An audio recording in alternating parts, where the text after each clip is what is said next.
네, 대담한 대담 2부 시간입니다. 이지은 마포구 각 지역위원장님과 함께합니다. 어서 오세요. 네, 안녕하세요. 네, 저도 주로 그 화면에서 뵙다가 네. 직접 만나게 돼서 반갑습니다. 네, 저도 뉴스토마토는 처음이어가지고요. 아, 그러세요? 영광입니다. 네, 반갑습니다.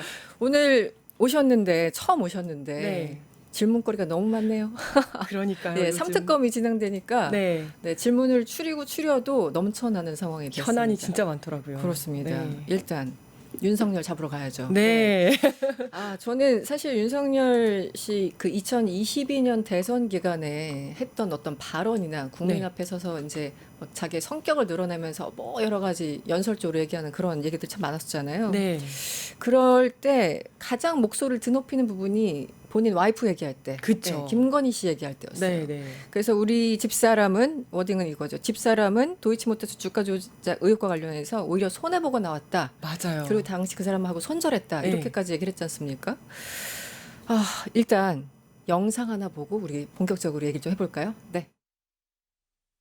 2010년에 제가 결혼하기 전에 이 양반이 골드만삭스 출신이라고 해서 한 4달 정도 맡겼는데 손실이 났고요. 돈을 빼고 그 사람하고는 절연을 했습니다. 저희 집사람 오히려 손해보고 그냥 나왔습니다. 그것도 2010년입니다. 그런데 지금은 아닌 것으로 드러나고 있습니다. 내란 특검이 이걸 좀 수사를 하고 있는 것 같은데 어떻게 보고 계세요? 이 공직선거법 위반 아닙니까? 만약 거짓말했으면? 맞습니다. 당연히 공직선거법상 당선 목적 허위 사실 유포죄에 해당이 됩니다. 네. 그러니까 당시에 약 4천만 원 가량 손해를 봤다라고 윤석열 캠프 측에서 얘기를 했고 방금 저기서 얘기한 것처럼 네. 경선 이제 TV 토론회에서도 네. 또 이제 손해 봤다 하나도 뭐 이익 본 게 하나도 없다 이렇게 얘기를 했는데 네. 이게 정확히 거짓말인 걸로 드러나지 않았습니까? 네. 23억 그러니까 그러니까 장모 최은순 씨와 김건희 씨가 합쳐서 23억 정도의 시세 차익을 올린 걸로 나타났고 네. 또 김건희 씨만 하더라도 실제로 실현된 차익이 13억 정도로 알고 13억 있습니다. 정도. 네. 네. 그러니까 완전 거짓말이고 네. 근데 자기 배우자의 재산 행위에 대한 허위 사실이기 때문에 만약에 수사가 들어가면 당연히 혐의가 있는 걸로 유죄가 나올 걸로 보고 있습니다. 그렇군요.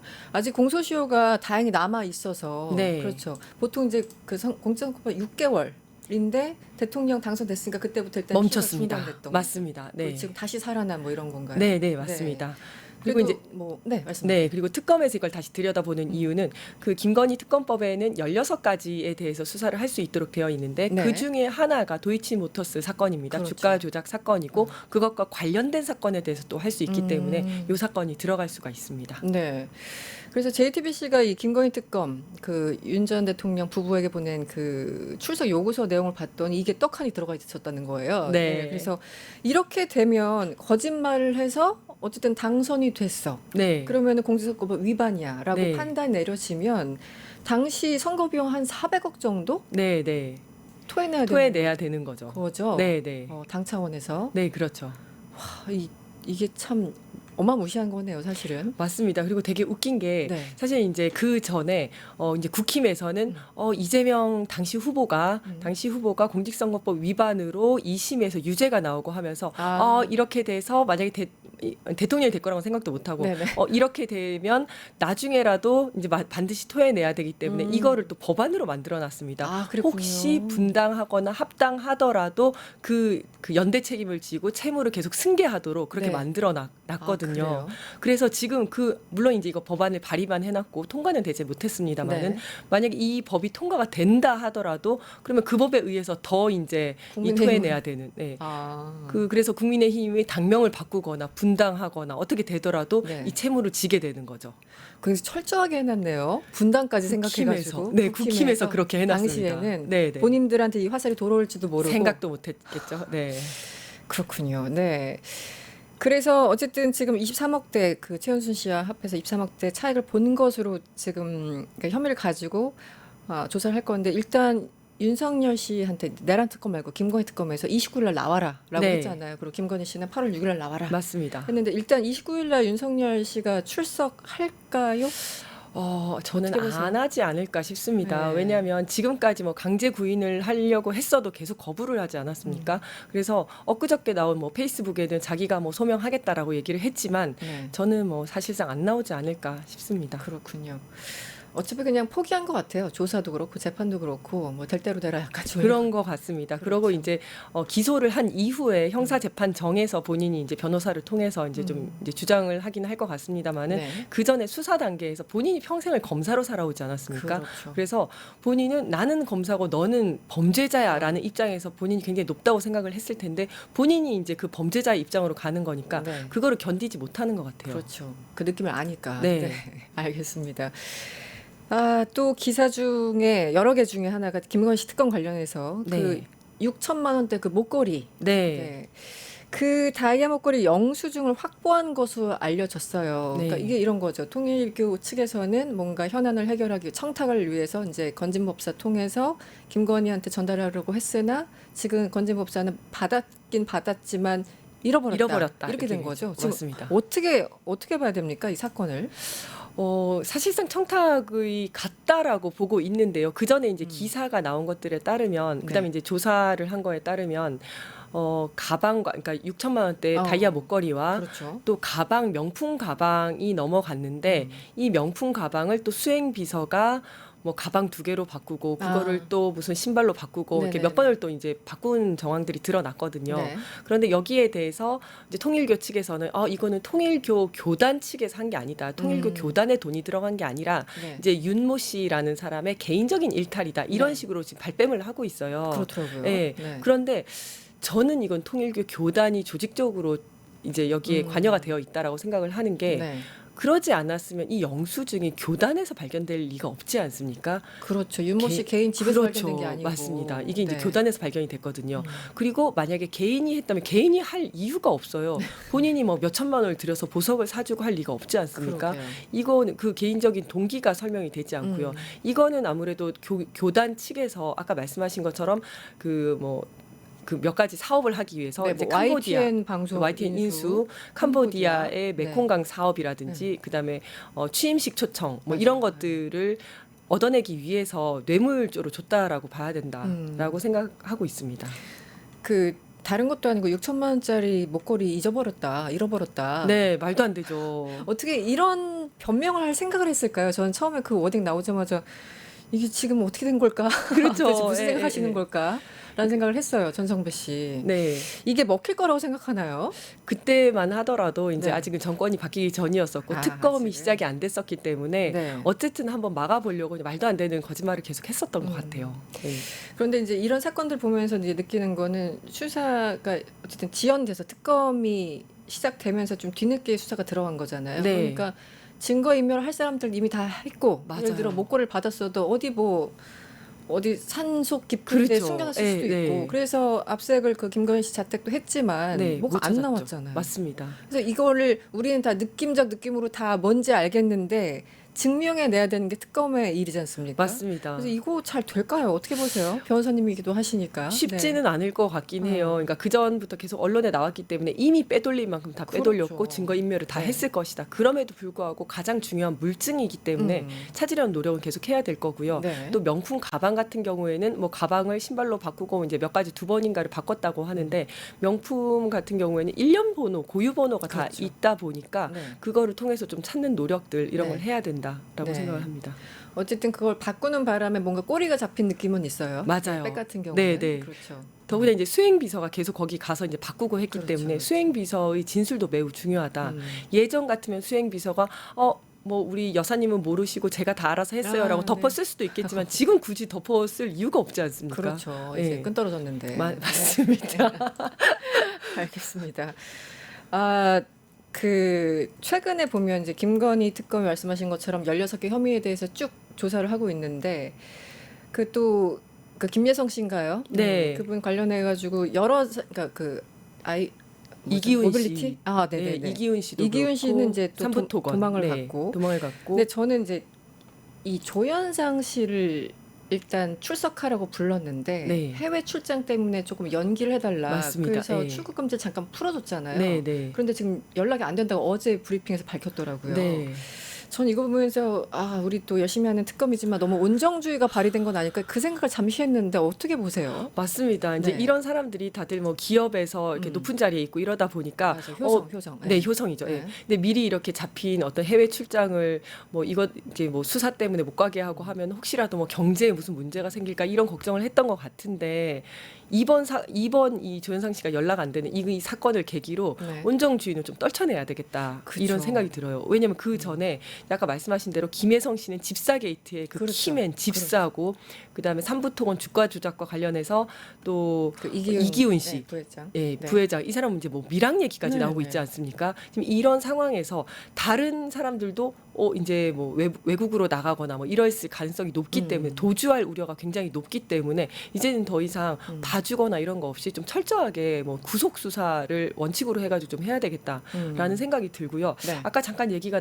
나왔는데 네. 이제 뭐 이기훈 씨 같은 경우는 밀항 이야기가 네. 나오고 있지 않습니까? 이제 보통 밀항을 할 때 아주 큰 죄를 저질러서 여기서 잡혔다가는 뭐 20년이든 30년이든 절대 못 나오겠다 이런 생각이 들 경우에 밀항을 시도를 하거든요. 조이팔. 조이팔 하고 그다음에 뭐 네. 미래저축은행에도 그랬었죠. 했었고 라임 사태 김봉임인가요? 하여튼 네네네. 하여튼 거기도 그랬었고 네. 이런 아주 거물급의 사람들이 밀항을 시도를 하거든요. 네. 물론 이제 그 중간에 많이 잡히기도 합니다만은 그래서 이 사람은 이제 지금 밀항을 하겠다라고 한 상태인데 저는 이것뿐만 아니라 나가서 혹시 뭐 증거 인멸이라든지 아니면 가서 뭔가 급하게 조치할 일이 있어서 그런 거 아닌가 뭐 이런 생각도 들더라고요. 네네네. 그래서 일단 밀항한다라는 것이 좀 얘기가 나와서 제보가 들어와서 네. 지금 경찰과 해경에서는 모든 항포구에 전부 나가서 수배 네. 전단지 다 붙이고 거기에서 다 이제 검문 검색하면서 잡으려고 하고 있어요. 네. 그래서 이 사람도 반드시 잡아야 되고 네. 왜 밀항을 하려고 했는지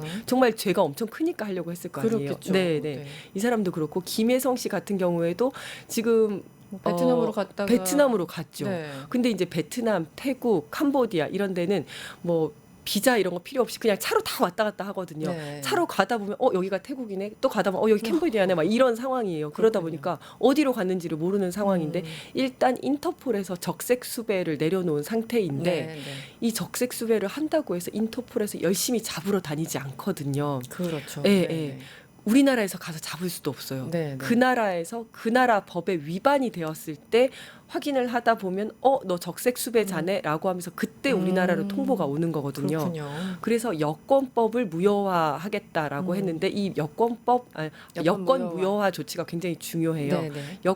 어느 나라든지 여권법이라는 게 있고 네. 외국인은 다닐 때 여권이든지 자신의 신분을 증명할 수 있는 어떤 표식을 들고 다니게 되어 그렇죠. 있는데 네. 만약에 저 사람이 여권이 없어요라고 하면 가서 확인을 해보고 여권 없네, 여권법 위반이네, 플러스 너 적색 수배네라고 하면서 그때 우리나라에 통보가 오는 거거든요. 추방시키면 우리나라에서 데리고 올 수가 그렇죠. 있어요. 네, 그렇죠. 예, 그래서 네. 여권 무효 조치가 이게 굉장히 중요하고 네. 그런데 문제는 여권 무효 조치를 하면 그게 실효성을 갖는데 한 달 정도가 걸립니다. 아, 그래요? 네, 왜 이렇게 오래 걸립니까? 이게 여권 무효 처분이라는 건데 네. 처분을 하면 그 사람한테 통지를 해줘야 되거든요. 근데 그 사람이 외국에 가 있으니까 통지를 받는 데만 해도 한참 시간이 걸리잖아요.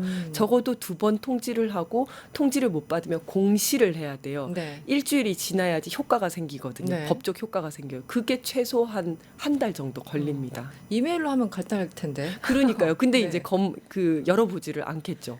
뭐 네, 이런 못 이런 봤어. 식으로. 뭐 네, 이런 네, 거 이런 보고. 식으로. 하긴 시간 끌려고 맞습니다. 작정한 사람들을 어떻게 하겠습니까? 네, 네, 맞습니다. 그래서 우리는 또 성질 같아서는 오늘 하면 내일 안 되나 이렇게 생각하는데 그쵸. 한 달이 걸린다는 말씀이시군요. 한 달이 걸리고 그래서 사실은 제보가 굉장히 중요하다. 그렇군요. 실제로 제보를 통해서 검거하는 경우가 뭐 밀항 같은 경우에는 거의 대부분 제보를 통해서 검거를 하고 이렇게 나가 있는 경우에도 이제 거기에는 교민들이 또 살고 있지 않습니까? 그래서 교민들이 못 보던 사람이 지나다니고 그다음에 이제 이런 사람들은 TV에 많이 나오니까 네. 얼굴을 보면 좀 아는 거죠. 네. 그래서 제보가 많이 들어옵니다. 네. 그래서 뭐 이 방송을 보시는 뭐 네. 이렇게 시민들이라든지 교민들이라든지 아니면 선원들은 이제 밀항 같은 거 할 때 얼굴을 보는 경우가 많기 때문에 네, 네. 제보를 적극적으로 해주셔야 됩니다. 네. 네. 근데 조금 다른 결의 질문이긴 한데 이제 특검이 일단 내란 특검, 김건희 특검, 최상병 특검 세 개가 가고 있잖아요. 네네.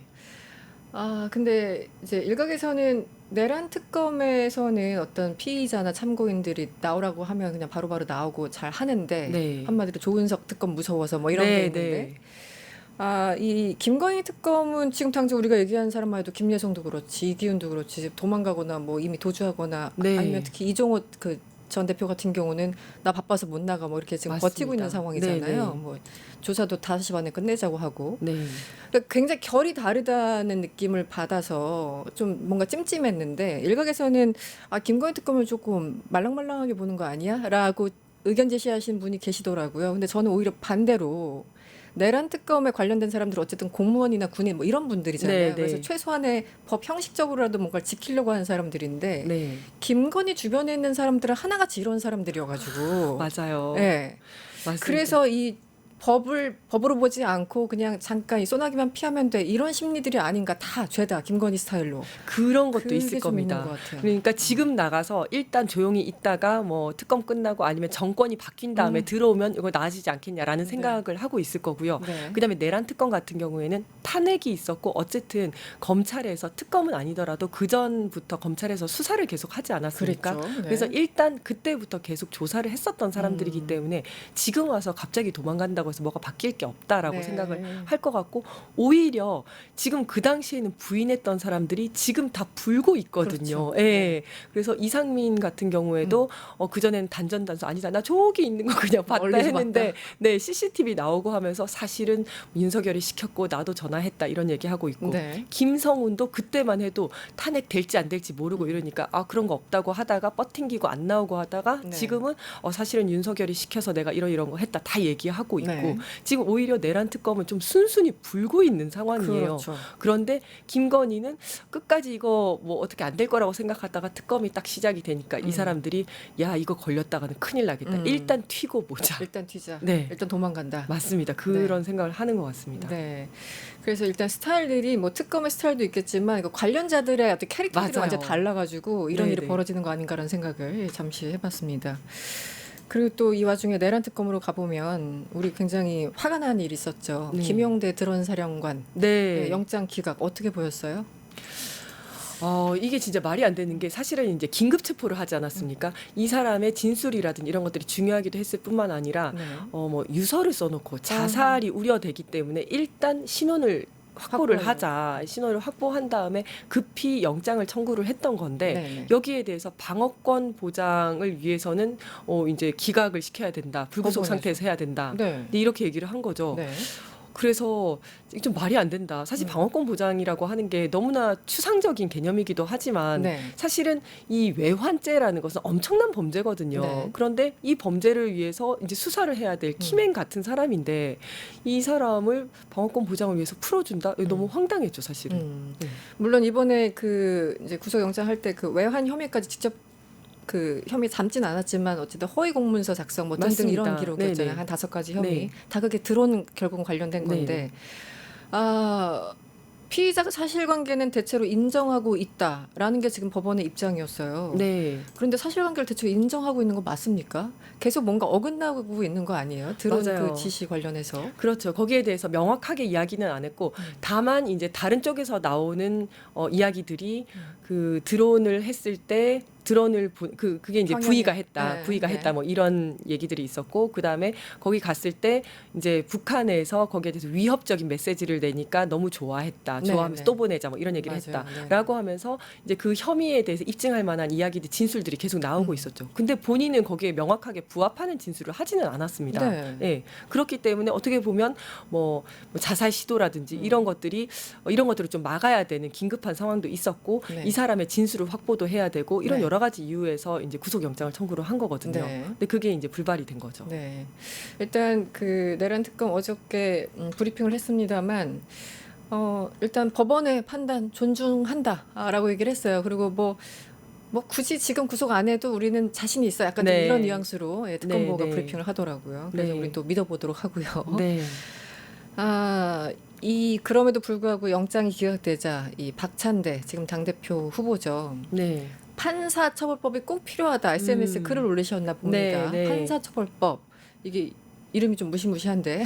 네, 이게 어떻게 판사처벌법이라고 얘기를 하는데 그 전에는 이제 법 왜곡죄라고도 네. 이야기가 나왔었습니다. 네네. 지금 이제 형법을 개정하자는 건데 네. 이게 뭐냐면 판 검사라든지 사법 경찰관 같이 이제 조사에 관여하는 사람들이 특정 일방 당사자를 유리하게 또는 불리하게 하기 위해서 일부러 법을 왜곡해서 적용했을 경우에 네. 처벌하는 법을 만들자라는 네. 거거든요. 네. 물론 이 법이 도입이 된다고 해서 네. 이 어저께 기각했던 그 판사가 이 법에 의해서 처벌을 받을 수 있느냐 하면 저는 그렇지는 않다고 봐요. 왜냐하면 특히 영장 같은 경우에는 재량이 굉장히 많이 이제 허용이 되는 부분입니다. 네. 유무죄보다도 영장 발부를 더 예측하기가 힘들거든요. 아. 영장 발부가 뭐 도주 우려, 그다음에 증거 인멸 우려, 또는 아까 얘기한 것처럼 뭐 방어권 보장 이런 차원에서 얘기하는데 이 세 가지가 얼마나 주관적이고 또 추상적입니까? 그렇죠. 그래서 이 영장 발부를 예측하기가 정말 힘들고 네. 재량이 또 보장이 되기 때문에 네. 이걸로 이제 처벌을 하기는 힘들 것이다. 하지만 예를 들어서 지귀현 판사가 윤석열을 석방시키지 않았습니까? 네, 네. 이런 것들은 명백하죠. 명백하죠. 네. 저는 정말 저도 이제 변호사입니다마는 네. 우리 이제 뭐 변호사 시험이라든지 아니면 뭐 경찰관 시험에 자주 나오는 문제예요. 뭐냐면 언제 체포 영장이 발부가 됐고 그런데 영장 실질 심사를 몇 월 며칠 몇 시에 가서 몇 월 며칠 몇 시에 끝났다. 그러면 언제까지 네. 구속 영장이 효과가 있느냐 네. 이거거든요. 네. 그럼 우리 맨날 계산해가지고 정답이 있어요. 네. 정답과 오답이 분명해요. 그런데 지기현 판사가 오답과 정답을 단 한순간에 뒤집어 버린 거거든요. 그렇죠. 그 정말 해방 이후에 단 한 번도 적용된 적이 없었던 네. 아주 희귀한 식을 셈법을 사용을 해가지고 이 사람을 풀어주고 그다음에 다시 또 그 전 방식으로 다시 다 돌아가 버린 거거든요. 네, 네. 이런 말도 안 되는 경우에 처벌을 할 수가 있고 처벌을 못한다 하더라도 적어도 수사는 가능합니다. 그래야죠. 네. 그분은. 그래서 그 전에 지귀현이 누구와 통화를 했고 윤석열 측과 무슨 이야기가 내통이 있는 게 있었는지 적어도 이걸 수사는 가능하게 하는 이 법이고요. 네. 또 이 법이 있다는 것만으로도 저는 이게 상징적인 의미가 있다고 그렇죠. 봐요. 어느 네. 정도 부담이 되겠죠. 맞습니다. 판사들도. 그래서 판검사들도 내가 판검사인데 누가 나의 법적 판단을 건드리겠어라고 생각을 했지만 이런 법이 있으면 조금이라도 조심하고 공정하게 하려고 노력을 하지 네, 않겠습니까? 네. 그리고 뭐 독일이라든지 덴마크, 스페인 이런 데는 이미 이 법이 도입이 되어 아, 있습니다. 그렇군요. 네, 그래서 저는 필요하다고 봐요. 네, 지기현 판사도 그렇고 우리 뭐 조희대 대법원장도 그렇고 그분들의 어떤 그 행보 이후에 이 법조계 분들이 뭔가를 예측하는 거를 포기하셨다. 맞아요. 과거에 문법과 법이 있고 관행들이 있는데 모든 걸 완벽하게 파괴해서 우리가 뭔가를 예측하는 게 판판이 어긋나서 네. 이제 더 이상 예측 안 할랜다. 이렇게 맞습니다. 얘기하시는 분들 참 많잖아요. 그래서 네. 이런 법이라도 좀 있으면 약간의 규제 장치라도 될 것 같다는 생각이 듭니다. 맞습니다. 네. 그 조희대 대법원장이 이재명 뭐 당시 후보의 공직선거법 위반 사건의 3심 결과 대법원 판결을 하겠다라고 했을 때 대부분의 사람들이 무죄 확정시켜 주려는갑다 이러면서 너무 기뻐하면서 방송에서 얘기를 하다가 네. 그 다음에 바로 이제 다들 사죄를 하지 않았습니까? 앞으로 아무 예측도 하지 않겠습니다라면서. 네. 아니 뭐 조희대 대법원장이 워낙 없는 길을 가셨기 때문에 그러니까요. 그럴 수밖에 없었죠. 네. 상상이 안 되는 행동을 한 거죠. 그렇습니다. 김용현 얘기를 좀 해볼까요? 이분은 파도 계속 안 좋은 얘기만 나와요. 그렇죠.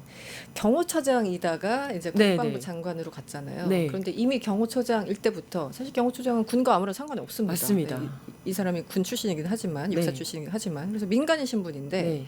이미 군으로부터 뭔가 보고를 받았다. 이런 정황들이 지금 보도가 되고 있어요. 이 부분 어떻게 보십니까? 그러니까 일단 전반적으로 보면 그 윤석열이 참 지휘 체계를 많이 무너뜨렸다라는 생각이 들어요. 네네. 사실은 이제 각 국무위원들이 그다음에 각 장관들이 그 자기에게 주어진 일들을 해야 되는데 뭐 검찰들 전부 다 쫙 다 뿌리고 네네. 그 전문성이랑 상관없이 다 심고 하지 않았습니까? 그렇죠. 그런 것처럼 아무렇게나 인사를 하고 그 사람들을 그 임무에 필요한 역할을 시키는 것이 아니라 그냥 자기 심부름꾼처럼 그냥 마구 썼다라는 생각이 일단은 들었고요. 네. 두 번째는 뭐 경호처장 시절부터 무인기 북파와 관련해 가지고 네. 이제 다 관련이 돼 있다 이런 얘기들이 나오고 있지 않습니까? 실제 김용현 경호처장은 민간인이기 때문에 무인기 북파에 관여를 할 수가 없죠. 그렇죠. 그런데 윤석열이 대전 국방과학연구소에 갔을 때 김용현이 옆에서 북한이 5대 내려보냈으면 우리가 뭐 100대, 500대, 1000대까지 1000대 보내야 된다. 네. 이런 얘기를 했고 실제로 이 이야기를 들은 그 국방과학연구소에서는 그 이듬해 네. 1000대를 만드는 계획서를 세워서 국방부에 보고를 한 겁니다. 네. 실제로 이 말이 먹힌 거죠. 그렇군요. 그리고 네. 대통령실에서 무인기 관련해서 회의를 할 때 국방부에서 뭐라고 얘기를 하면 김용현 당시 이제 경호처장이 지적을 하고 문제가 있다 하고 또 뭐 거기에서 뭐 윤석열이 얘기하는 거에서 저렇게 하시는 뭐 대단하시다 하면서 일어나서 기립박수를 치자 하고 굉장히 깊이 관여가 돼 있었거든요. 억지로 박수 유도했다는 얘기도 맞습니다. 있죠. 네. 기립박수를 유도를 했다 뭐 이런 참 얘기도 있고. 유치하게. 네. 네, 네. 그러니까 정식 지휘 체계상으로는 김용현이 절대 개입을 할 수가 없는데 개입을 했고 사실은 이제 이게 보안 사항이지 않습니까? 그렇죠. 보안 사항이니까 거기 네. 뭐 알아서는 안 될 뿐만 아니라 알게 되더라도 뭐 관여를 하거나 본인이 그럴 권한이 전혀 없는 건데 이렇게 했다는 거는 이거는 윤석열과의 뭐 미리 교감이 있었던 거고 네. 그리고 그 지시를 전달한 거 아니겠냐 이렇게 네. 의심을 할 수밖에 없는 상황이죠. 그렇죠. 그래서 이제 무인기와 관련해서는 이미 국방부 외의 뭐 당시 경호처장도 이렇게 개입이 되어 있었던 거라면 경호처장뿐만 아니라 다른 사람들도 사람들. 개입이 되어 있을 수 있다라고 이제 열린 마음으로 수사를 좀 해야 된다. 예. 저는 그래서 모두 이제 수사를 좀 해야 된다. 네, 노상원 수첩이 갑자기 떠오르고 네. 그렇습니다. 네, 무슨 짓을 안 했을까요? 이 사실 그러니까요. 전쟁 유발을 마음 먹었더라면 네, 네. 했다면 그래서 사실 그 당시 이제 당초 처음에 알려진 거는 10월 3일, 10월 9일, 10월 10일 이렇게 세 차례 보냈다라고 알려졌었는데 최근에 네. 부승찬 의원실 제보에 따르면 11월에도 보냈다, 여러 차례 보냈다라고 더 이제 그 확대되고 있잖아요. 그 증언들이. 맞습니다. 네, 네. 그리고 당시 제가 다시 찾아봤는데 작년 10월 14일 날 김정은의 동생 김여정이 네, 네. 담화를 하면서 전쟁 발발의 도화선에 기어코 불을 달려는 특대형 범죄 행위다 이렇게 또 얘기를 했었잖아요. 네, 네. 그러니까 정말 전쟁이 일어날 뻔했었다. 다시 가슴을 쓸어내리는 순간입니다. 맞아요. 네, 그러니까 자기들이 계엄을 하기 위한 어떤 계엄의 요건을 만들기 위해 정말 전쟁을 하려고 했었던 거잖아요. 그러니까요. 네. 너무 무시무시한 계획이고 사실 그 당시에 김병주 현 최고위원하고 네. 또 김민석 현 총리가 그 당시에 계속 주장을 했었던 게 그랬어요. 세 가지 시나리오가 있다. 네. 첫 번째가 이렇게 북한한테 해가지고 북한 자극해가지고 전쟁해서 계엄하는 거. 맞아요. 두 번째가 우크라이나에다가 뭐 이렇게 사람 보내고 이렇게 해가지고 거기서부터 전쟁의 불길을 땡겨오는 거. 네네네. 세 번째가 광화문에서 보수파하고 진보하고 같이 이제 부딪히게 해가지고 충돌을 유발하는 거. 이렇게 했었는데 이제 첫 번째 시나리오로 간 거죠. 네. 어떻게 보면. 보다 못한 그때 유엔 군 사령부에서 이거 정전협정 위반일 수 있으니까 우리가 조사하겠다 이런 얘기까지 나왔었잖아요. 맞아요. 네. 실제로 정전협정 위반이죠. 이런 데 이렇게 실제 보내면 안 되는데 그렇죠. 예, 네. 무인기를 보내고 했으니 그런데 그것도 이제 북한의 도발을 유도하려고 했는데 어떻게 보면 북한이 너무 잘 참았다는 생각이 들어요. 정말. 그 김정은이 지금 다른 일로 정신이 없었기 때문에 바빠가지고. 좀 그랬던 것 같아요. 네. 알겠습니다. 시간이 많지는 않지만 마지막 또 질문을 좀 드리면 윤석열 씨가 최근에 또 막 그 옥중 메시지를 남기고 네. 읽는데 힘들더라고요. 이거 언제까지 이런 걸 그러니까요. 읽어야 되나. 어떻게 보셨어요? 도대체 조사는 응하지 않고 난 여기서 혼자 이 감옥에서 투쟁할 거야 뭐 이런 겁니까? 저 일단 보자마자 굉장히 불쾌했고요. 불쾌하죠. 이거 뭐냐면 지금 우리 수해 때문에 사람이 죽고 그다음에 이재민이 이렇게 막 수만 명이 나고 있는데 네. 본인은 지금 전직 대통령이나 했다는 사람이 감옥에 있으면서 그 구치소에 있으면서 네. 어떻게 하면 이 상황을 나에게 조금이라도 유리하게 해볼까라고 하면서 전혀 반성이나 사과 없이 이런 걸 하고 있다라는 게 네. 일단 굉장히 불쾌했고 이러면서 지금까지는 모든 자신의 죄를 다 부하 직원들한테 돌리던 사람이 떠넘겼잖아요. 네, 계속 떠넘기다가 갑자기 이거는 뭐 나 하나로 충분하니까 우리 부하 직원들은 뭐 건드리지 말라. 약간 이런 식으로 얘기를 했잖아요. 네. 이것도 너무 웃긴 거예요. 도대체 갑자기 이런 얘기를 왜 하나? 네. 제가 봤을 때는 지금 이제 자신이 믿어왔던 부하 직원들이 다 이제 불고 있잖아요. 네. 그래서 자신의 얼르고 달래기 위해서 얘들아 나 아직 살아 있어. 불지 마. 불지 마. 나 아직 살아 있어. 그 다음에 네. 야 그리고 내가 이렇게까지 너네 생각한다. 이거 다 내가 책임지고 가겠다고 하지 않냐. 얘들아 제발 좀 불지 마. 하려고 하는 거 아닌가. 네. 그리고 또 일각에서 나오는 얘기는 김건희가 시켰다. 또 이런 아, 얘기도 있지 그런 얘기도 않습니까? 있죠. 굉장히 네. 믿을만해요. 네 맞습니다. 예, 예. 네. 심지어는 뭐 말도 안 되는 정치적 탄압은 저 하나로 족합니다라는 걸 또 큰 따옴표까지 해가지고 하지 않았습니까? 큰 따옴표였습니까? 큰 그게? 따옴표 딱 넣었더라고요. 아, 이거 김건희가 오빠 빨리 그렇게 강조해 하니까 큰 따옴표 넣어서 강조한 거 아닌가. 그러면 역시 김건희의 입김이 강하게 작용된 메시지라고 봐도 네. 그런 면도 충분히 있을 네, 것 우리는 같습니다. 그냥 상상하는 겁니다. 네. 단정은 하지 않았어요. 네. 알겠습니다. 오늘 얘기 재밌게 들었고요. 네, 여기서 인사를 좀 드려야 될 것 같습니다. 네. 지금까지 이지은 마포구 각 지역위원장님과 함께했습니다. 오늘 고맙습니다. 감사합니다. 유튜브 구독하고 실시간 채팅과 댓글을 남기시면 매일매일 7,000TTCO를 드립니다. 참여 방법은 통통물 어플을 다운로드하고 회원가입과 로그인을 해주세요. 마이페이지에서 나의 회원 고유 번호를 복사해주세요. 유튜브 구독 후 실시간 채팅이나 댓글창에 고유 번호를 한 번만 입력하면 준비 끝! 지금 유튜브 채팅과 댓글 쓰기 참여하고 7,000TTCO 받아가세요.